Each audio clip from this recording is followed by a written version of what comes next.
Thank you, everybody, for joining us today. We gathered here today to commemorate the Anfal genocide. More than 30 years have passed since that horror, and still justice has not been fully done. Our aim with this event is to contribute to international awareness about what has happened and create a platform for Kurdish politicians, academics, and artists to share their views on the ongoing impact of these mass atrocities today. As we recall the genocide and reflect on its aftermath, we acknowledge the ways in which the people of Kurdistan have sought to find healing and move forward. We learn about KRG's strategies of bringing justice to the victims and the wider community, as well as gender perspectives and legal prospects with regards to collective seeking for truth and reconciliation. Our gathering today is part of a series of events and seminars that Ibrahim and I are organizing, also together with Dr. Stephen McLaughlin, enabling us to learn more about the legacy of Anfal on Kurdish society, as well as on other communities residing in Kurdistan. We are also organizing a large conference in June, touching upon these issues from a more academic perspective. We hope that our activities contribute to the wider efforts in making this issue more visible, and it paves the way to the recognition of genocide by more countries in the world. We have four speakers today. We are very thankful that they accepted our invitation. Our first keynote speaker is Mr. Karwan Jamal Tahir, who is the High Representative to the United Kingdom, and he was the former Deputy Minister, Deputy Head of Department of Foreign Relations. After his speech, we will be hearing Dr. Ibrahim Sadiq, a lecturer at Soran University in Kurdistan and a visiting fellow at Coventry University. He has recently published a book on Anfal, and he will be talking about his book today. Our third speaker is Housan Mahmoud, a poet and artist, and the co-founder of the cultural project on Kurdish women. She has recently published an excellent book which brings Kurdish women's experiences forward, and she will reflect on how Kurdish women deal with these traumatic events and move forward. Our final speaker is Dr. Nicola Ashraf.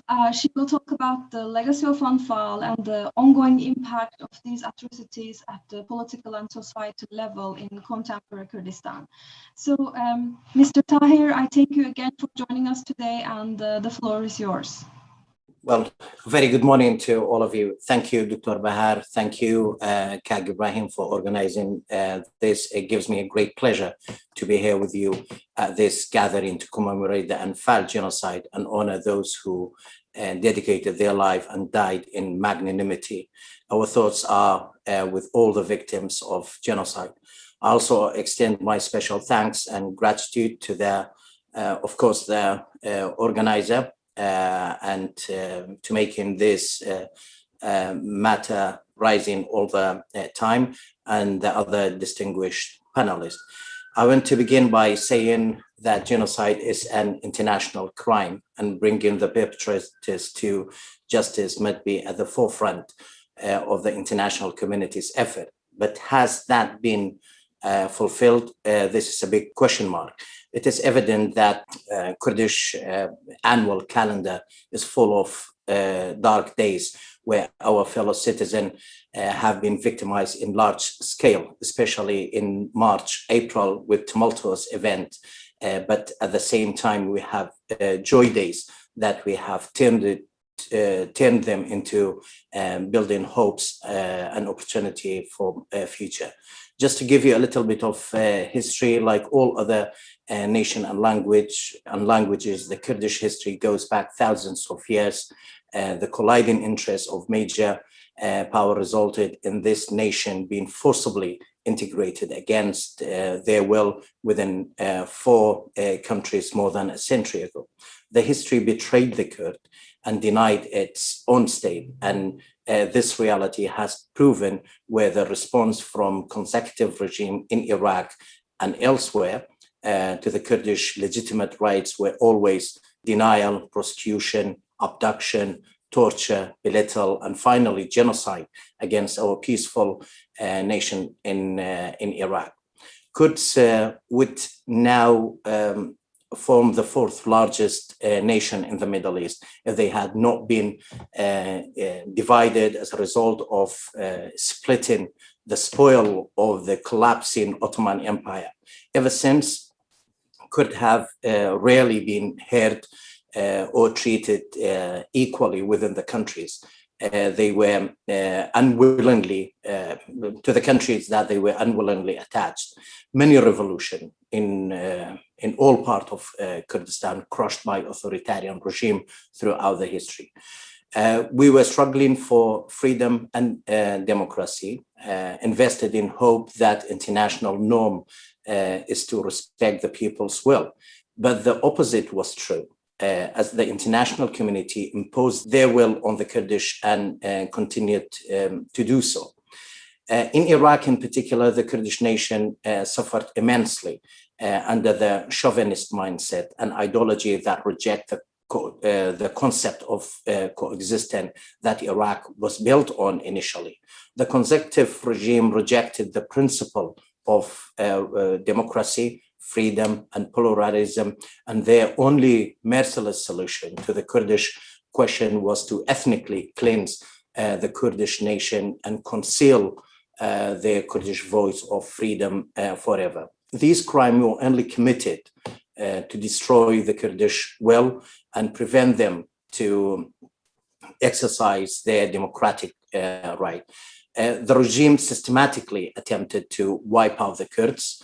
Notorious Anfal that we commemorate today in 1990, where it's happened in 1998 onward, was not the first attempt. It started well before that, from almost 60s. The bombardment of the city of Qaladzeh by the former Iraqi regime was an attempt to mass killing hundreds of civilians and targeting the University of Slemania, then located in Qaladzeh. Before Qaladzeh atrocity, we have witnessed a genocide committed against the Faili Kurd. They forcibly displayed, the regime forcibly displayed them into Iran and elsewhere. Then the Barzani family's genocide, where 8,000 individuals were mass killed. On the many crimes committed, Halabja was the single worst atrocity in March, where it's happened in March 1988. Saddam chose the month of the Kurdish New Year to commit this barbaric crime against our people with the aim of not just killing thousands, but also to turn this happy month into a darkness and sadness time of the year for the Kurds, which is in blink of an eye killed 5,000 innocent men, women, and children with poison gas and injured 10,000 more. That wasn't the end, but it was the beginning of the Abbas regime's wider despicable plan when they announced the Anfal campaign, which means spoil of war, a reference to Surat al-Quran. He used one of the Surat al-Quran in his attack against the Kurdish people. The Quran story depicting the glory of plundering an enemy's land. The Iraqi regime used this image to justify its extermination of the Kurdish people and the campaign to destroy Kurdish villages and cities between 1987 to 1988. This brutal and chauvinist act caused the death of more than 180,000 civilians and most buried alive. And also at least 1 million of the Kurdish population were displaced. Kurds were transferred to detention center, adult and teenagers being separated from the women and children and later killed or buried alive. But because the Kurdish nation is an indigenous and strong people with an ancient history,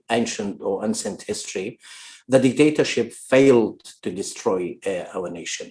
On the contrary, we have become an emerging democracy in the Middle East after the uprising of 1991, whose 31st anniversary were celebrated last month. In 1991, new circumstances emerged, made the international community to overturn the long establishing principle of non-intervention in the international affair of sovereign state to the notion of responsibility to protect, when the international community realized the atrocities and then decided that this crime cannot be allowed anymore. They stepped in for the first time after Saddam's genocide campaign, and in particular when Sir John Major and the allies and his allies created a safe haven, a no-fly zone in Kurdistan region, where we celebrated the 30th, and some of you attended that rally with us last week with Sir John Major, the former Prime Minister and Prime Minister of Kurdistan region, and our good friend from all-party parliamentary group, MPs here in Britain. Gratefully, the Kurds, after all that, survived under this protection, secured a safer place for their population and established democratic institution, and ultimately ended up with the overthrow of the dictatorship. This international transformation was a guarantee for the Kurds that there will be never again for genocide to happen, and for the Kurdish right to be protected within the constitution framework. Although this is still, there's a big question mark on that as well. That was a turning point for the Kurd at that time, and now Kurdistan is an emerging democracy in the Middle East, playing a significant role in international question and become a credible partner to the international community, sharing the same values with the international community. But we have to acknowledge that all these crime, by definition, lays under the crime of genocide, according to the United Nations Convention on Genocide Closure, which was adopted in December 1948 and came into force in January 1951. All these crimes were committed under the eye of the international community previously and the UN at the time. But at the time, they turned a blind eye. Then, under the rule of New Iraq, in March 2010, the Iraqi High Council Court issued a verdict and recognized the Halabja and Anfal massacre as an act of genocide, and sentenced the perpetrator, including the famous criminal Ali Hassan al-Majid, and best known as Chemical Ali, to death. And we were grateful to the House of Commons here in Britain, which officially recognized the Anfal as genocide in February 2003 and urged the British government to do so. And today, in this commemoration or Anfal Day, we're expecting the Foreign and Commonwealth Office to make a statement, because since 2014, they committed themselves to make a statement on this particular day. Genocide recognition was an excellent beginning for the new Iraq, and the people of the Kurdistan region were overwhelmed for many reasons. Therefore, in order to put an end to the Kurdish hardship and honor the victim, Iraq needs to offer credibility and implement its commitment for compensating the reconstruction and reconstructing of the areas that have been affected. We all have the responsibility to bring about peace and stability, especially it is the UN's, United Nations, most initial task to protect human rights and the welfare of the nation. We indeed continue to secure international recognition for the crimes committed against the Kurdish people, regardless of what challenges we endure to ensure such inhuman and cruel act of terror are prevented from ever happening again. Formally recognizing genocide allows the victim's soul to rest in peace and comfort their relative and the survivor, and depends the solidarity we still need in rebuilding our society. In the end, I would like to say that I'm grateful to learn that a comprehensive academic study within a frame of a book elaborating and searching for the cause and roots of the genocide has published by our good friend Dr. Ibrahim, and I'm very much looking forward to getting hold of a copy and read it. I'm sure this effort will be added on to the other steps, and like this seminar or webinar as well, in raising awareness and what should we do more to seek international recognition of the genocide committed against the Kurd, and what are the best approach to adopt to integrate the genocide into actually education, because the new generation, for the new generation, they need to be more educated of what has happened to their nation. Still mass graves are still being discovered, and people need to know of the horror that befell the Kurds, the long-term impact and the repercussion still felt today. And finally, I would say to the pure spirit of those lost their life in magnanimity, we remember and honor them.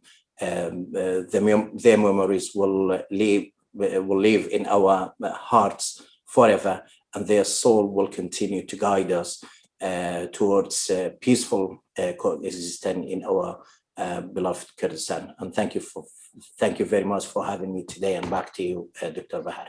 Thank you. Thank you so much for your speech, Mr. Tahir. We really appreciate your support in this event, and thank you so much for talking about the historical background, reminding us again what happened and what can we do to increase international recognition. So we now continue with Dr. Ibrahim Sadiq, who will present his new book on Anfal, and he will talk about the historical background as well and what genocide meant for the Kurdish society. Thank you, Ibrahim. The floor is yours. Thank you, Bahar. I'm going through some short outlines of my book, not taking your time too much. It has been said, never again. It has been said by international organizations, by many other organizations, that genocide should not be reiterated. But unfortunately, every day, every year, every time we hear that there is in some place of the world genocide. This is the book of the cover of the book, Origins of the Kurdish Genocide. Actually, the origins of the book was my thesis. The title of my thesis was Nation Building and Genocide as Civilizing and Decivilizing Process. The book is based on two main arguments. It is state building and ideology. State building, sides of nation building. When a state has been built, the process of nation building will start. So how the nation building going to start? Who is the nation builder, and how they are going to building a nation?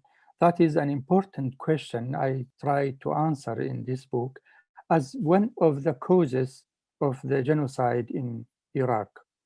Beside this argument, the second argument is ideology.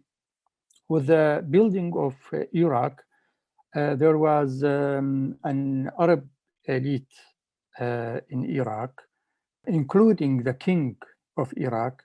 They came with pan-Arab nationalism and Sunnism in Iraq. So they specifically, he has brought Sati al-Husari, who is described as the prophet of Arab nationalism. And he has been given the education of Iraq. So through around more than 30, 35 years, they were building the nation in Iraq depend on the pan-Arab nationalism. Through this pan-Arab nationalism, the Baathism have been emerged. Ideology of Baathism is excluding all non-Arabs in Iraq. That was the process of Baathists. They want to build a pure Arab nation in Iraq.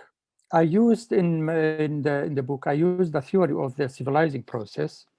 The civilizing process is by a great sociologist, German sociologist, Norbert Elias.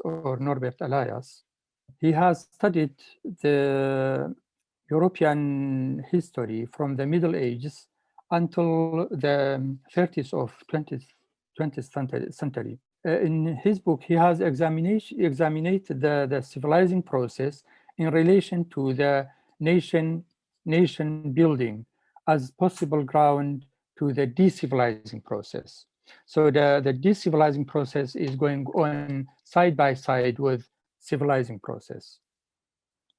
It means that there is two directions in the civilizing process. The direction of civilizing process and the direction of decivilizing process. So he has a book called The Germans. He studied the Nazi party since they emerged in Germany. So in his opinion, the decivilizing started with the emergence of Nazism in Germany. Depend on this framework, I studied the genocide in Iraq, the causes of genocide in Iraq, dependent on the emergence of pan-Arabism and Baathism in Iraq. As you know, the process of the Iraq started with the process of annexation of Mosul province to Arabic Iraq. There was a kind of imbalance between Shia Arabs and Sunni Arabs. So the king of Iraq requested from, at that time, from British colonialism to annex Mosul province to Iraq to again a kind of balance between Sunnis and Shia Arabs. That's never happened in Iraq. There was always a kind of imbalance, and they have marginalized all non-Arabs in Iraq in this history. So the issue, there is too much elements of in the Arab nationalism. I'm not going to explain all of what they provided in their ideology, but in very short, the issue of culture in Baath ideology, they considered all Muslim, even non-Arabs, all Muslims are as Arabs. They are serving the Arab history. Islam is Arab culture in the view of Michel Aflaq. And he said in his books that Kurds were serving the Arab history alongside the Arab history. But when the imperialism came to our region, they let Kurds not to stay as they can. So they took the Kurds to another direction against the Arab history or the Arab.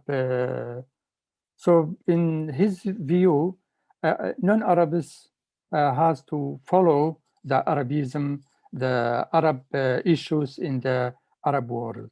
And all non-Arabs. In the Arab countries, specifically in Iraq, there are guests, and all territories has to be Arabized.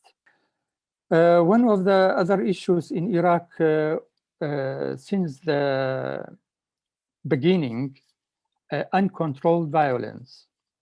Specifically, it has, after the collapse of the Kingdom of Iraq and in 1963 specifically, there has been a Ba'athist militia called Al-Haras al-Qawmi. The serious problems started with that date when the Ba'athists came to power in 1963. So Aras al-Qawmi, or the National Guard, they attacked the Kurdish villagers in Arbil, in Kirkuk, in Mosul, everywhere, and they killed many of them, and they expelled many of the Kurdish villagers, and so they committed atrocities at that time. And then when the Ba'athists came to power again in 1968, they established the People's Army, or Al-Jaysh al-Sha'bi. That militia estimated around 6,500 militia members of that militia. And beside of that, there was a mercenary system in Iraq. Always, when the Ba'athists came to power, there was always a mercenary system. Or in English called jackass or something like that.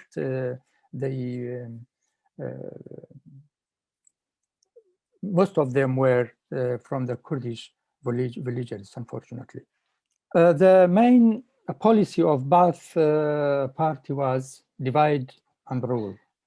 Depend on this policy, they started the process of genocide. The first weakest circle of the Kurds at that time, the Faili Kurds. It started in 1969 and 1970. They deported 40,000 people, Kurdish Failis at that time, and they have been stripped of their movable and immovable property and their identity documents, and they have been transformed to the borders of Iran. This campaign reiterated in 1980 again against the Faili Kurds. That time, that was the, we can say, final attack on the Faili Kurds, and thousands of them have been deported to Iran, and 12,000 of them have been disappeared, liquidated. Most of them were merchants, youths, and shopkeepers in Baghdad and around. The reason to genocide the Faili Kurds, they were living in Baghdad and they were supporting Kurdish political movement. So Iraqi authorities consider them as a threat on the Iraqi state. The second campaign started after 1975. Thousands of Kurdish villages have been evacuated from rural villagers, rural people. So all rural areas in Kurdistan region have been targeted, and they have been transferred to forced camps around big cities like Slemania, Duhok, Arbil, and like that. So this, the all Kurdish rural areas have been evacuated, and we can consider also consider it as ecocide, all rural areas have been destructed, totally destructed, and there was no way to live in that areas. This is, we can say, the beginning of the main campaign for the genocide of the Kurds in Iraq. Of course, as Karwan also mentioned, the second campaign was against Barzanis. Barzani people were gathered in the, what I mentioned, forced campus around the big cities. They were in some places, in some campus in around Arbil and Soran town. So all these Barzanis who were living in these camps, they have been arrested and they have been took to the mass graves and disappeared forever. And at that time, Saddam Hussein has announced that they have been gone to the hell. So the main campaign, I called it as final solution, which Iraqi authorities called it the security solution. It is exactly, we can compare it with the final solution in Germany. There is many similar aspects with between security solution and final solution in Iraq. So there was a preparation before 1988. The first time in 1987 there was a specific legislation for that, and Ali Hassan al-Majid, Ali Chemical Ali, has been mentioned as the leader of the northern Iraq. He has all specialization of the president of Iraq. And then they identified all the areas of the targeted areas. They designated all the rural areas to be targeted. Then there was a census, and these targeted areas have been excluded from the census. So all those people who were living in these rural areas, they considered as foreigners. And then they attacked the areas. They arrested all those people who they could arrest, and then they brought them to the concentration camps. There was around between 10 to 15 concentration camps, and then those people in these concentration camps have been separated, men and women and children, and then they have been brought to the mass graves in southern Iraq or any places in Iraq.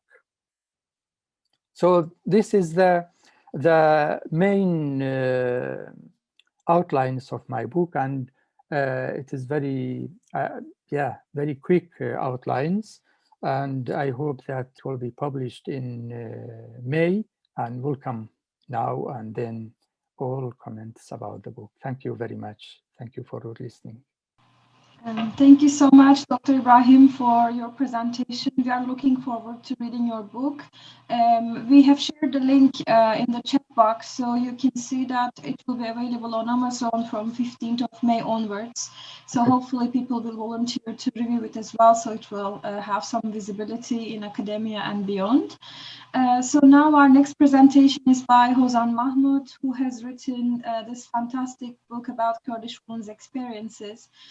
It became so popular because there was such a need for this book. So we welcome her presentation here at the commemoration event as well. Housan, the floor is yours. Thank you. Hello, good morning, everyone. First of all, thank you so much, Dr. Bahar and Dr. Ibrahim, for organizing such an important and timely memorial event for the victims of chemical bombardment and genocide in general. And I'm delighted to be here and to speak for the first time ever, because whenever I get invited to such event, particularly, I really find it very difficult. Whatever I say, I think it is not making justice to the victims, but also to all the sufferings that Kurdish people as a result has suffered as a nation as well. First of all, I would like to pay tribute to every single person who lost their lives or who were killed in these notorious Anfal campaigns.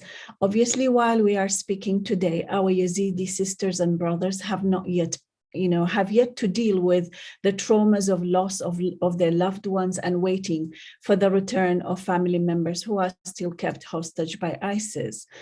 Again, on the other side of Kurdistan, in Rojava, our sisters and brothers are dealing with Turkish occupation and genocidal campaigns against the Kurdish people in Afrin and the surrounding areas. So I think when we look at the genocide or Anfal or whatever names that the governments are choosing to basically wipe out Kurdish people, it's not new. It has a long history and it has its roots, in my opinion, and its first seed or early seeds of the genocide can be found in the heart of the division of Kurdistan along 4 nation states and forcibly making people to live with, another nation who are extremely different to them. And then the attitude of these nation states, the occupiers, have been genocidal. I mean, to this moment, from then until now. I mean, let's not forget the Dersim genocide in Turkey and many other genocides and mass killings and executions really across history that it will take us days and days to talk about and to uncover as well for them in our history, to uncover those events, those bloody events as well. I mean, let's not forget as well that it was the imperialist white supremacists who have British and French who have divided this region and who have caused so much suffering to Kurdish people. And also it was Winston Churchill first who have suggested to use chemical weapon against the uncivilized Kurdish people who were an obstacle to the formation of the so-called Iraqi nation state. I mean, these are all historical facts and we need to remember them and we need to say them. And that, in this situation, we also have to acknowledge the fascisms of the 4 nation states as well that were backed and supported and set up by the imperialist, powers. And I think to this day, generations after generations continue to pay the price for all these genocidal policies and genocidal politics, linguistically, culturally, and physically. And let alone that Kurdistan is still under occupation and colonization by 4 states. My daughter, who was born in London and who's a historian as well, every time I say Iraqi Kurdistan, she corrects me and she says, Mom, it's Iraqi occupied Kurdistan. And I think she is really right. And I think we cannot speak about Kurdistan and Kurdish people if we don't speak in the context and if we don't analyze it and contextualize it in terms of occupations and ongoing colonizations for at least a century.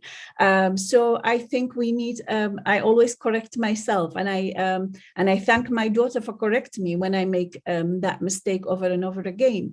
And I think it's important to look at these issues, at these ordeals from also a gendered perspective. I mean, Mr. Karwan and Dr. Ibrahim spoke about the different phases of this notorious campaign, and also how different people within even Kurdish people were targeted, the Barzanis, the Failis, and really people in Badinan, people in lots of places in Kurdistan who were subjected to different types of genocide. I'm not going into that again, but it's interesting to see how gender permeated these genocidal campaigns. For example, how they separated men and boys from the women, and how they have like in the case of the Barzani genocide, Barzanis, 8,000 men, if I'm not mistaken, maybe Dr. Ibrahim could correct me if I'm mistaken, 8,000 men were killed.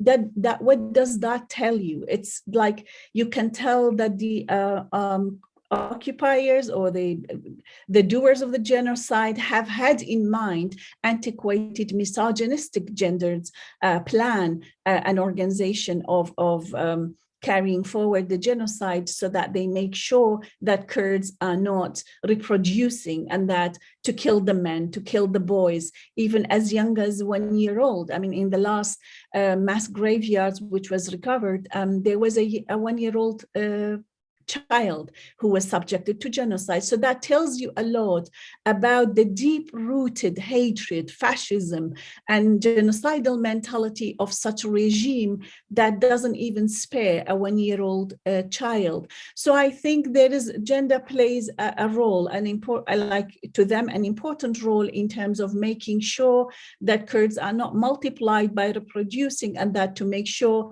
to kill the men, to kill the boys, and that also, another misogynistic aspect of this genocide was that at that time as well, men are seen as breadwinners, head of families, religious figures, political activists, and protectors of the community's identities. They were the one who would fight, so they made sure to get rid of all the men, but also by attacking women and separating them, and lots of them who have disappeared. We don't know what had happened to them, and the ways they were treated in prisons and then later on dispersed into different places. These are also really deeply painful stories that yet to be told, in my opinion. So they looked at these women as mothers, as daughters, and wives, who could preserve and convey new lives and wardens of communities and families' honor. So also a source of domestic labor who could reinvent the community. So they also targeted them because of these gendered roles as well. So I think it's when we look at these genocidal campaigns, it has many different layers of other violence, of other strategic planning that has taken into account different cultural, gendered, as well as societal aspects to be able to make sure that these people are not going to reproduce, and that to put an end to this thing called Kurds or Kurdishness. So I think it's important to highlight these sides of this notorious campaign as well. I mean, basically, when I briefly talked about this historical upheaval in the region for all Kurds in all 4 parts of Kurdistan. And to me, there's only one Kurdistan. And I think for a very long time, the oppressors, the colonizers, managed to teach us that it's our fault. And big part of us Kurdish people have actually internalized.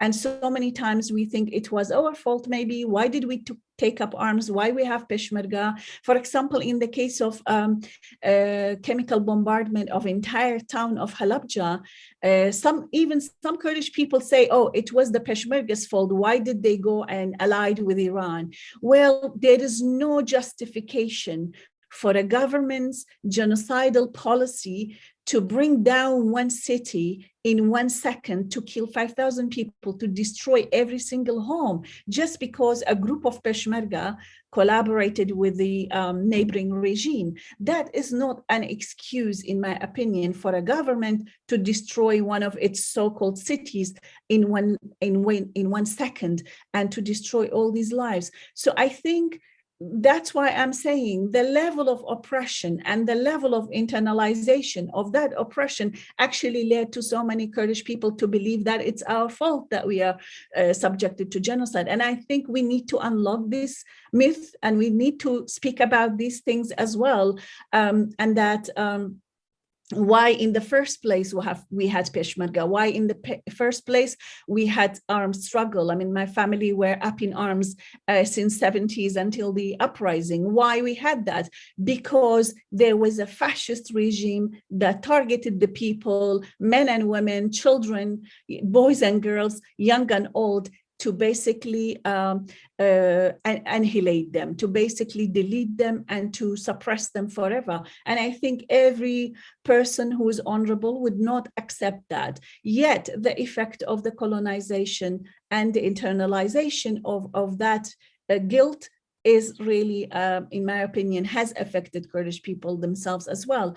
And I think it's important to mention one other thing as well, that even Iranian city Sardasht was bombarded by the Iraqi regime at that time as well. And we need to remember that, but also one entire unit of the Iranian Kurdistan, Rojhalat, Komala organization, an entire unit called Shuan, Unit Gurdani Shuan, who were also massacred with the chemical bombardment at that time. And actually, it's about time I show you the book Kurdish Women's Stories, and that there are 3 stories in this book that tells you. One of them is a woman survivor from the Gurdani Shuan, from the Shuan unit. She's the only survivor who in that entire unit, everybody was killed by the chemical bombardment during Halabja and Anfal. So I think it tells you a lot that how many Kurdish people, different Kurdish people, were affected by this. But also in this book, you will find out about how Kurdish women resisted, how they were resilient throughout this history, and how they have contributed to the armed struggle, to imprisonment, being resilient, not confessing on people, and putting up with a lot of pain and pressure, but also love for life in the face of 4 fascistic regimes that really targets them on daily basis. So I hope you read that book as well, but also let us commemorate, let us remember, let us see all the facts, and let us take into account all historical factors that has contributed to the division of Kurdistan, to the suffering of Kurdish people, and to the suffering of generations of Kurds. I mean, what's my daughter's fault, who wasn't even born in Kurdistan, to kind of live with the trauma, to live with the pain and with the suffering of our people, because it really is going from one generation to other. It is a psychological scar in every single Kurdish person's, psyche. And I think we need to condemn such acts and actions, and we need to condemn also the silence on Afrin genocide, the silence on the invasion of Turkey and occupation of Rojava. And we really have to praise and to support and to extend unconditional solidarity with Kurdish struggles, particularly with Kurdish women's struggles as well. One thing I forgot at the end, I would like to mention also, there's another gender dimension of this division. We need to go back and see that there was this woman, Miss Bell, Gertrude Bell, who was involved in planning and reshaping of the map of the Middle East, and suggesting this so-called Iraq as a nation state, and forcibly joining Kurdistan, that part of Kurdistan, to Iraq. And interestingly, she was an Oxford-educated, white, middle-class women who have planned, who was at least one of the planners and doers of this campaigns of dividing the nation. But also many years later, another Western educated, this time an Arab woman, who the Americans during the invasion called her Miss Germs. She was Western educated, going back to Iraq, making sure to develop chemical weapons to actually be used against Kurdish people. So I think it's really interesting, but also ironical how women of both the white supremacist, but also of the nationalist male patriarchal Arab chauvinists have, in both cases, women have been notoriously taking part in suppressing and subjecting Kurdish people to genocide. But on the other side, if we look at it in terms of gendered resistance, how Kurdish women have resisted all of these suppression and genocides and killings, and also how they were up in arms and they were resisting against patriarchal, fascistic, white supremacists on the other side, and their consequences of causing so much harm and so much pain to our people and to our Kurdish women in particular, because genocide, wars, and all these conflicts affects women differently, and sometimes even more, double the amount that it affects men. I mean, look at the women who have survived the genocide in Garmian and Kalar and Barzan and lots of other places, and how they have to put up with the burden of being alive, of waiting, of putting up, entire families and working and providing. And also one thing about the Iraqi government, I really think this same Iraqi government at the moment have exactly the same mentality that Saddam's regime had. And the confirmation of my claim is when we had the referendum a couple of years ago, the politicians were issuing statements so openly and publicly that some of them were even saying what Saddam did to Kurds were not even enough. So, these are the sentiments that is still ruling in Baghdad and in the current Iraqi regime.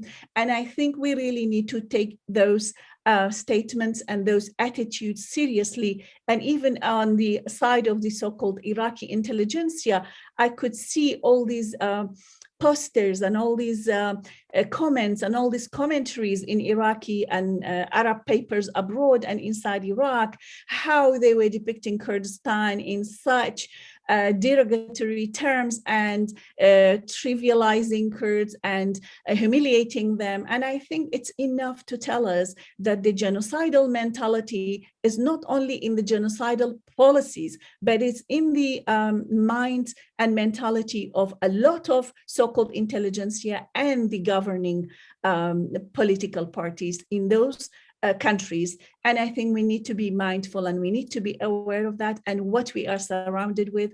And that's why I think we need to be far more vocal, far more outspoken, and far more wary of historical as well as current factors in our own oppression.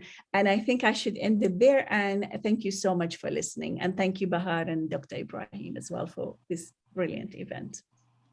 Thank you so much, Housan, for this amazing talk. It was really moving, and I have read your book as soon as it was out. So thank you so much for showing us how resilient Kurdish women are, and for showing us that they are not just victims or passive receivers of policies and politics in the Middle East, but they have agency, and they're actually reacting to these things, and they are part of these political processes. So I recommend your book to everyone who is interested in Kurdish women's experiences, and it's just usually academics, when they work on these issues, we select quotes and then we interpret what people told us. So your book brings forward all these stories with their own words, and that's why it's really valuable. So thank you so much for your talk. So now we continue with Dr. Nicola Ashraf. Thank you so much for joining us. We are very happy to welcome you at our event.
I just want to say that I find this event extremely important because our idea was to contribute to creating international awareness about the Anfal and other mass atrocities happen in the region. And I'm very happy that Richard told us this event reached around 200 people already.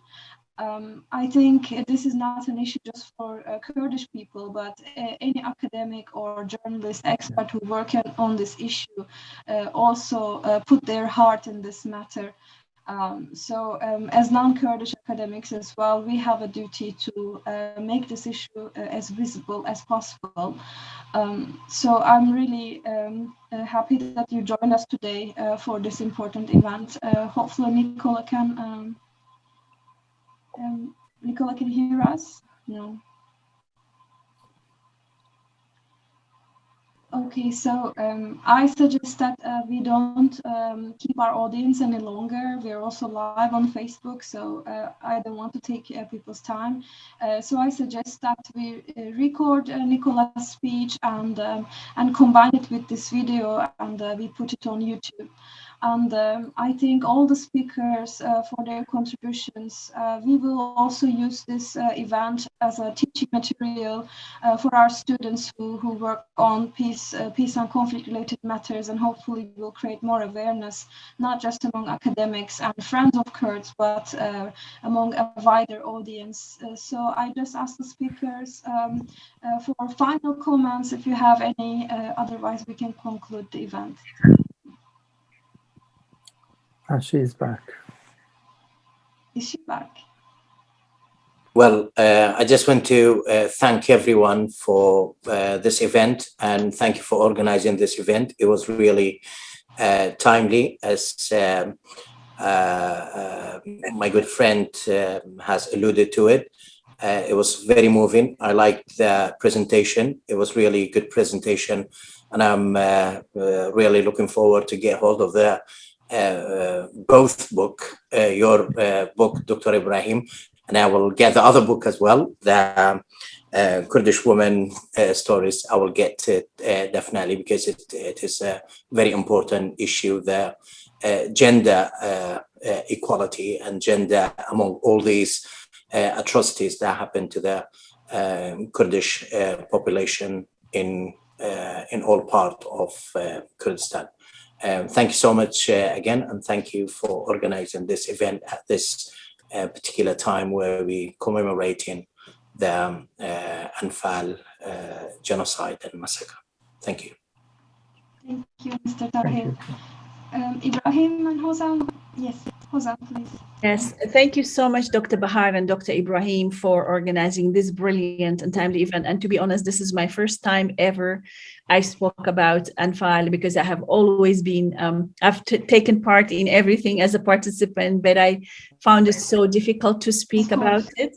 And thank you so much for bringing us together. And I enjoyed listening to everyone. And I will also buy your book, Dr. Ibrahim, because I find it so interesting, and for all of us to read every book about Anfal. And also, if you have any questions, or if you want to read in reading groups Kurdish women's stories, I really suggest you do that.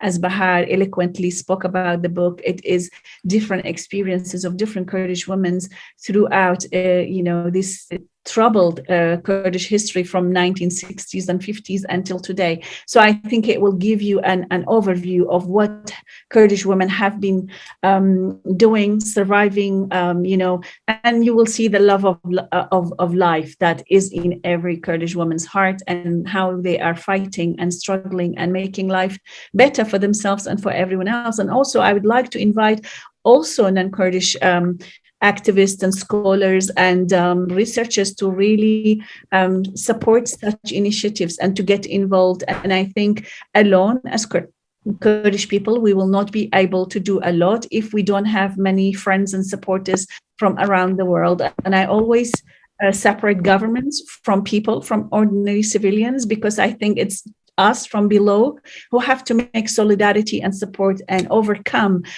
these fascistic regimes and forms of dictatorships in our own countries. And this is the only way we can go forward, and we can have a society whereby all human beings can live in peace and equality.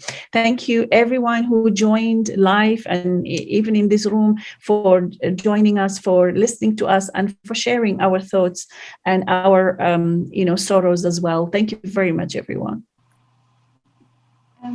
Dr. Sadiq, do you have thank you. Thank you very much, Dr. Bahar, for your efforts. And thank you for Richard for his supporting and organizing these technical issues for us. Thank you for all of you for the participation. And there is still too much to be done for the Kurdish genocide in Iraq, and this field is still not explored, and I hope that researchers, scholars, attempting to more research and more explorations. Thank you very much. Thank you, Ibrahim. Thank you, everyone, for joining us today. I just want to remind you, we have this large conference in June. You will be hearing more academic perspectives there, and we will also broadcast the conference live. So please join us, and thank you so much again for participating in this event with us today. Thank you.